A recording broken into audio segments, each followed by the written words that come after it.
აქვს თუ არა რუების გვარს თავლეთს თუ აზნაურის წოდება ამჯერად არ დაგვიდგენა, თუმცა ამ კვირას პოსტსკრიპტუმი კულტურის მინისტრის ქონებრივი დეკლარაციით დაინტერესდა. მიუხედავად იმისა, რომ ჩვენი ჟურნალისტები არ ცდილობენ გამოიძიონ ამა თუ იმ ქონების წარმომავლობა, თავად ანგარიშგების ფაქტია მნიშვნელოვანი, რაც მომავალში შედარების შესაძლებლობას იძლევა. შენი ტელესკოპი რამდენჯერ ადიდებს? 100-ჯერ. ესე იგი ფოკუსის მანძილი 100 სანტიმეტრია. ერთის მითხრა რა პლანეტის დანახვა შეიძლება? ეხლა იუპიტერი თუ გინდა ყველაზე კარგად ჩანს. იუპიტერი რა. იყო შაშუმგალობელის მთავარი გმირი ტელესკოპით რურუების სახლს უყურებს. ობიექტივის დიამეტრი ეს მამა ჩემია? აი ეს მე ვარ. ოთარ იოსელიანმა 3 წლის ნიკა რურუა ვერაზე საკუთარ სახლში გადაიღო. სამსართულიანი სახლის ზანდუკელის 21-ში კულტურის მინისტრს ქონებრივ დეკლარაციაში 250,000 ლარა აქვს შეფასებული. ეს სახლი არის ჩემი მშობლების, აქ დავიბადე, აქ გავიზარდე. ამ წუთას აქ ვარ დროებით, მაგრამ ძალიან სიამოვნებს რომ აქ ვარ, იმიტომ რომ მიყვარს სკარემო, აქაურობა. ახსენებს ბავშვობას. ნიკა რურუას მამა გრაფიკოსი ვახტანგ რურუა, ვერისუბნის მელოდიები, პასტორალი, რობინზონია და ამ და სხვა ცნობილი ფილმების მხატვრის ფერწერული ნამუშევრები სამსართულიანი სახლის თითქმის ყველა ოთახშია. დაბალი ღირებულების გამო დეკლარაციაში ეს კამერა ვერ მოხვდა. პროფესიით კინორეჟისორის შვილებისთვის ეს ყველაზე კარგი გასართობია. თვითონ ინტერვიუს არსებობდა რომელიღაც ოკუპანტს. და ეკითხებოდნენ რუსულად, ლიზა ეკითხებოდა რა გინდა ჩვენგან, რატო არ გვანებთ თავს? მინისტრის თავისუფალი დრო 10 წლის ტყუპიდების, მარიამის და ელისაბედის განკარგულებაშია. ციგნებს ერთად ვკითხულობთ, ტელევიზორსაც ერთად ვუყურებთ. რა გაინტერესებთ? არ არის ხენ ხელაოთახი რომ დაათვალიეროთ, მაგრამ აქ არის ჩემი ბევრი ნივთი, მაგალითად ჩემი წიგნები.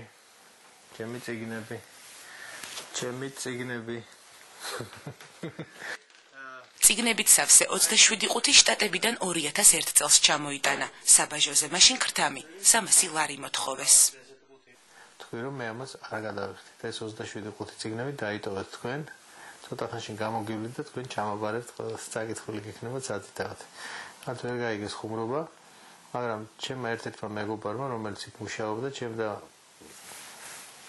ჩემს დაუკითხავად, გადაიხადა ეს 300 ლარი ჩუმად და ეს წიგნები მე მომიტანეს სახლში. ეს ჩემი მეგობარი იყო გიო ხუციშვილი, რომელიც აქ მუშაობდა. და მან შეიძლება ითქვას ჩემი ბიბლიოთეკა გადაარჩინა. დეკლარაციაში არც ეს ხანჯლების კოლექცია მოხვდა და არც ის საჩუქრები და ნივთები, რომლებიც მინისტრისთვის განსაკუთრებით ღირებულია. პირველი 200 ლარი არის საერთოდ, რომელიც გამოვიდა. თუ ხედავთ ნომერი არის 000001 და ეს ეროვნულმა ბანკმა აჩუქა ჩვენი ქვეყნის პრეზიდენტს მიხეილ სააკაშვილს და მან მაჩუქა მე. არის ძალიან კაი თხილამურები, რომელიც შვეიცარიაში ვიყიდე, საკმაოდ სერიოზულ ფასლაკებად. ეს ჯაზბოსი ვიყიდე რამდენიმე წლის უკან რომში. და ამ ინსტრუმენტზე რაც დრო მაქვს, ვერტობი ხო. ეს არის ჩვენი მაგნიტები, სადაც მივდივართ, ყველგან თითო მაგნიტი მოგვაქვს. ნიკა რურუა მივლინებაში პარლამენტში მუშაობის დროსაც ხშირად დადიოდა. დეკლარაციაც 2008 წელს შეავსო. ჩანაწერის მიხედვით იმდროინდელი სამივლინებო ხარჯები 20,583 ლარს შეადგენს. მე მგონი ერთ-ერთ დეკლარაციას ჩავწერე და მე მითხრეს არ არის აუცილებელია.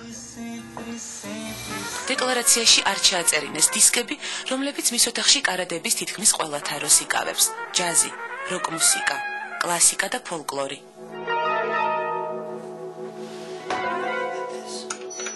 დეკლარაციაში ვერც ბითლზის, მიკ ჯაკერის, ჰერბი ჰენკოკის და მაილს დევისის პლაკატები მოხვდა. დისკების ასეთი კოლექცია შეუმჩნეველი მაინც არ დარჩა. გიორგი უშიკიშვილმა ფოლკ რადიოში ნიკა რურუას გადაცემის წაყვანა შესთავაზა. ფოტონიკას მართლა არაჩვეულებრივი კოლექციები აქვს და მინდოდა რომ მოგესმინებ ეს ფოლკ რადიოს სპენელისთვის და მინდა გითხრათ რომ ამ ყველაფერმა ძალიან გაამართლა. დღესაც კი რეკავენ. გარდა იმისა რომ გადის გადაცემა ყოველ ხუთშაბათს საღამოს 11 საათზე. ვიმეორეთ პარასკევს და ვიმეორეთ ასევე კვირას. ოკეი. ეს ბიჭა. პირად კოლექციებს ნიკა რურუა წარმოგიდგენთ. გამარჯობათ, მოხარული ვარ ფოლკ რადიოში კიდევ ერთი ვიზიტის გამო. მსმენელს გავაცნობ ჩემი პირადი კოლექციიდან გარკვეულ ნაწილს მუსიკისა, რომელიც მე თვითონ ძალიან მიყვარს და მგონია. ჯაზს ამ ოთახშიც ხშირად უსმენს. კულტურის მინისტრმა სამუშაო კაბინეტში საკუთარი ნივთები მოიტანა. დავკიდეთ ფოტოები და სცენარები დავკიდეთ. ეს არის გურამ თიკანაძის სუხიშვილების სიმდი, ეს არის ასევე თიკანაძის ფოტო. ეს არის ჩვენი თეატრალური მხატვრის პორტრეტი პეტრე ოცხელის. ეს არის ჩემი დიპლომი, რომელსაც თქვენი კოლეგები, ჟურნალისტები არასოდეს არ ახსენებენ ხოლმე. ნიკა რურუამ სამართალმცოდნეობის სკოლა შტატებში დაამთავრა. დოქტორის ხარისხი 2001 წელს მიიღო. ასეთი გამოთქმა არსებობს ლოსკულში, ანუ სამართალმცოდნეობის სკოლაში, რომ შენ თუ გადაურჩები ამას, შემდეგ გადაურჩები ყველაფერს.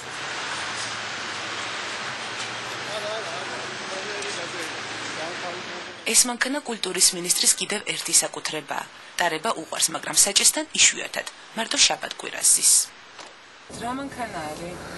მართალი გითხრათ, ზუსტად არ ვიცი. მე მგონი Toyota Camry, თუ არ მეშლება. Prado. Toyota Prado. მანქანებში ვერ ვარ კარგად. ნიკა რურუას Toyota Land Cruiser-ი დეკლარაციაში 45,000 ლარად არის შეფასებული.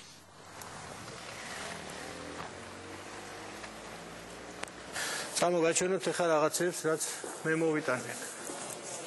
ოკუპაციის მუზეუმის შექმნის იდეა ნიკა რურუას ეკუთვნის. მინისტრმა მუზეუმს საკუთარი ნივთებიც გადასცა. ეს არის ნაშინდელი NKVD-ს, ანუ უშიშროების სამსახურის ორდენი, რომელიც ჩემმა მეგობარმა მაჩუკა საიდან ჩავარდა, ხალხი არ მახსოვს, მე მგონი ბაბუამისის რაღაც რელიკვია იყო, ესეც და ესეც. ეს უკვე შემდგომი უშიშროების ორდენია და ასევე ეს დაშნა, რომელიც არის ეკუთვნის ერთ-ერთ სტალინის დროინდელ უშიშროების მინისტრს ვინმე რაფავას. ეს არის ძალიან მაგარი რაღაც, ჩემი აზრით, აი ეს 10 ცნება, რომელიც ეკუთვნის მიხეილ ჯავახიშვილს, შეგვიძლია ჩვენ პატარებს ვასწავლოთ სკოლებში. მიხეილ ჯავახიშვილის ეს სიტყვები ნიკა რურუას თქმით, მის ქონებრივ მდგომარეობას ყველაზე კარგად ასახავს. თუ მაინც გაინტერესებთ დეკლარაცია, აი შეხედეთ, ყველაფერი რაც გაქვს და გექნება, შენი სიცოცხლეც, შენს მამულს ეკუთვნის.